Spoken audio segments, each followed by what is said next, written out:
everybody. Welcome to COP. Welcome to Glasgow.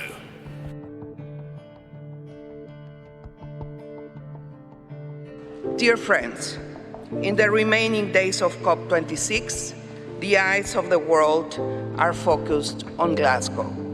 Glasgow can be the starting point of a new, more prosperous era, a greener, more resilient and sustainable future, one that is more just and more prosperous for all people. We must listen, and we must act, and we must choose wisely.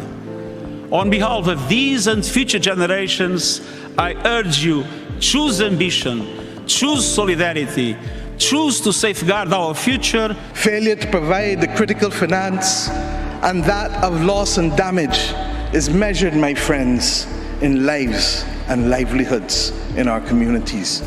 This is immoral and it is unjust. Our people are watching and our people are taking note. And are we really going to leave Scotland without the resolve and the ambition that is sorely needed to save lives and to save our planet? It comes down to this. The people alive now are the generation to come.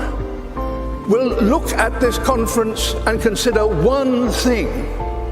Did that number stop rising and start to drop as a result of commitments made here? There's every reason to believe that the answer can be yes. If working apart, we are a force powerful enough to destabilize our planet, surely working together, we are powerful enough to save it. I believe in our ability to do what is right if we let ourselves feel it in our hearts.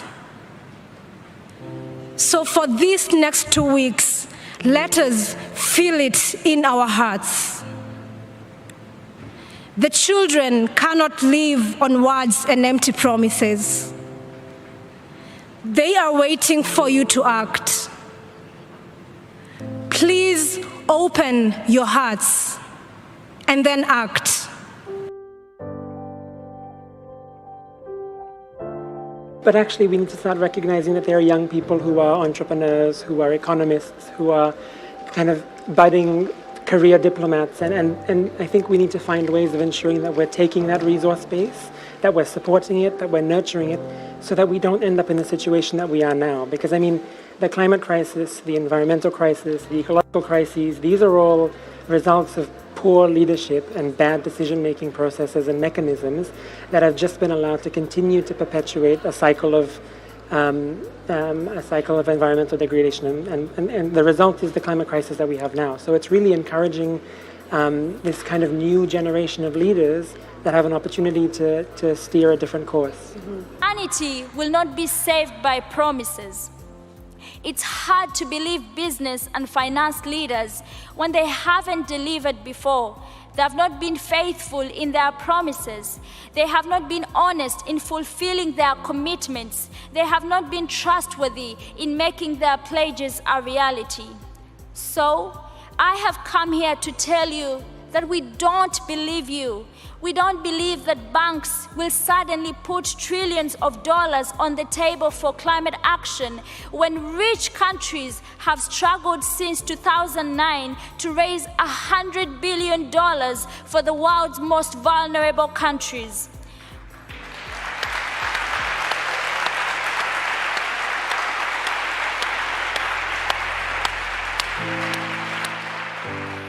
We don't believe that promises made by financial companies to end deforestation will actually prevent trees from being cut or burnt down.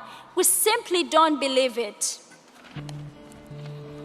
But I am here right now to ask business and finance leaders, show us your faithfulness, show us your trustworthiness, show us your honesty. I am here to say, prove us wrong.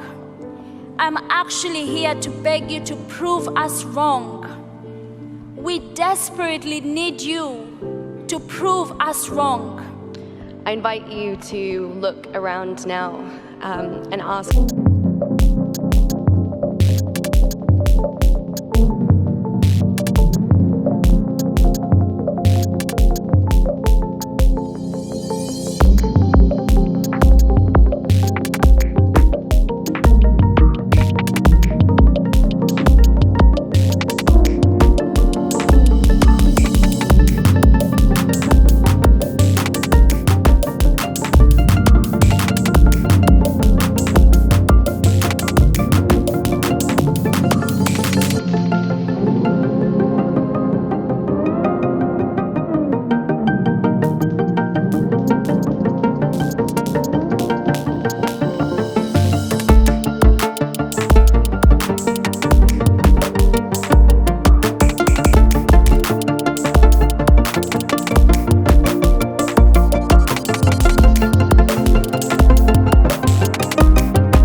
It is now my great honor to take us through the formal adoption proceedings.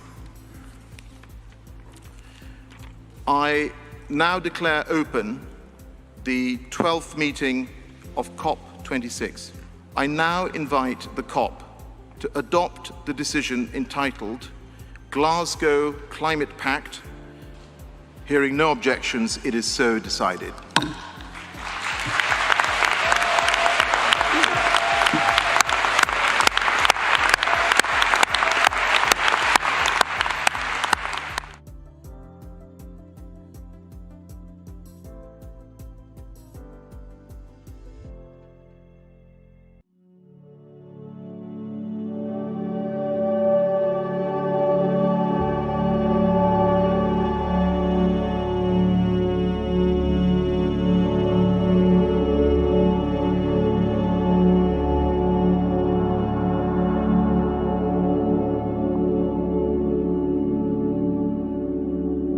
Dear friends, at COP26, parties built a bridge between good intentions and measurable actions to lower emissions, increase resilience, and provide much-needed finance. A bridge leading to the historic transformation we must make to achieve rapid reductions this decade and ultimately towards the 1.5-degree goal.